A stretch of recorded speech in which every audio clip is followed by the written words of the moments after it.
I figured you'd be sick of drills by now. Hopefully our training exercises will be more interesting than what they've had you doing at the academy. Open the door by clicking the right mouse button. The right button uses items in the world. The key on the desk opens encryption-based nanotech locks. When you pick it up, it will automatically be added to your key ring. Use the key ring to unlock the door and proceed to the next area.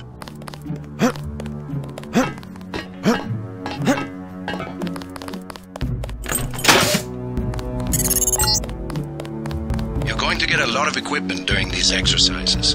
Press F1 at any time to access the inventory screen, which will let you add and remove items from the tool belt. Press F2 to view your current goals and any notes you may decide to take. On a typical mission, a UNATCO agent's objectives are logged electronically so that he can stay on task at all times. Now pick up a weapon and try to break open those crates. One of them's indestructible, but the others contain things you might find useful.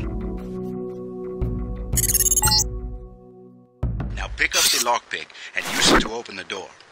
Lockpicking takes time and expends the self-assembling resources of modern lockpicks. Just be patient and remember your training. At higher skill levels, you won't need as much time or lockpick resources to pick a lock. Doors have two strength values. The door strength tells you how much damage a door takes before being destroyed.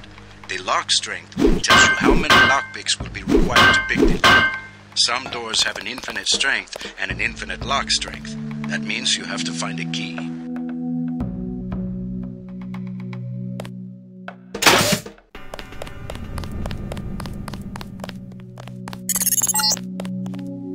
The code to the door has been stored in that data cube. Right-click on the data cube to read the contents, then type the code into the keypad. You activate the keypad with the right mouse button, just like you activate a data cube or any object in the world.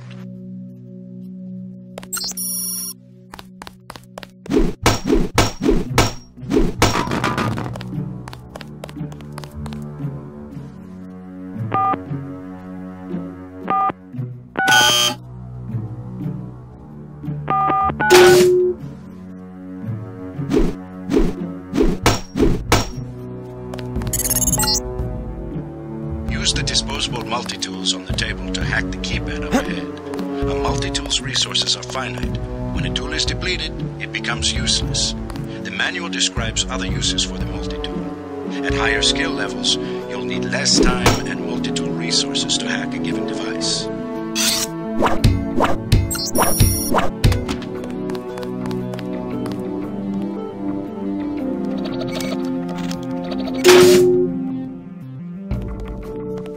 I'm here to pick up all munitions and equipment. Thanks for the cooperation, Agent.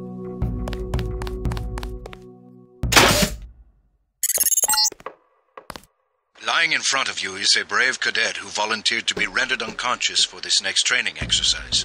Highlight and search him to find the key to the medical room. Afterward, pick up his body and place it on the medical table so that one of my aides can revive him once the exercise is over.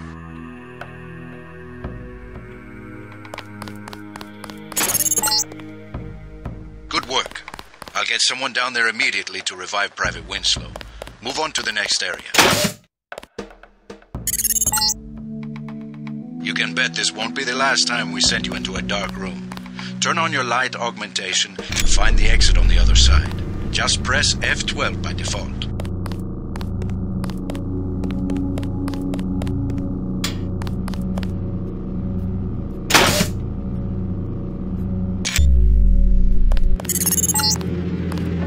You're not a mech, but you're enough of a machine to need repair kits now and then. If you use them to supply electric energy in a really dark area, for example, this contraption can charge you back up. Congratulations, you completed Phase 1. Move over the ramp into the next rooms to begin learning movement skills. We'll be watching you through the cameras, like the one you can see up in the corner. In the field, remember that terrorists sometimes use cameras like this in their security grids to set off alarms and alert guards to your location.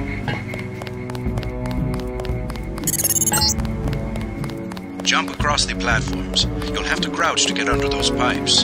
If you fall, use these stairs to begin again.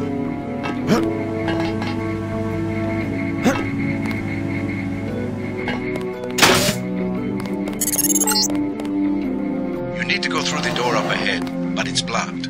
Those wooden crates are too big to jump and too heavy to lift, so use the metal crates near the wall to build steps.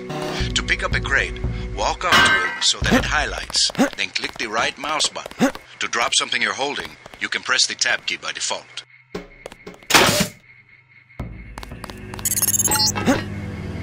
Now go up the ladder at the other end of the room. By default, you look up and use the arrow keys to climb.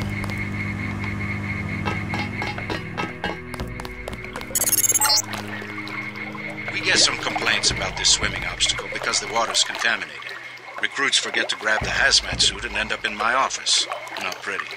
Or they forget that they have to put the suit on by selecting it and pressing it. Remember that the hazmat is disposable. You can wear it only once, and it operates only for a fixed duration. Use the ramp on the other side of the room to climb out.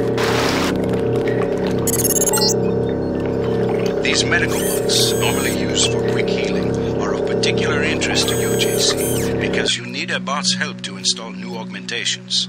If you took any damage during the swim, now's a good time to get patched up.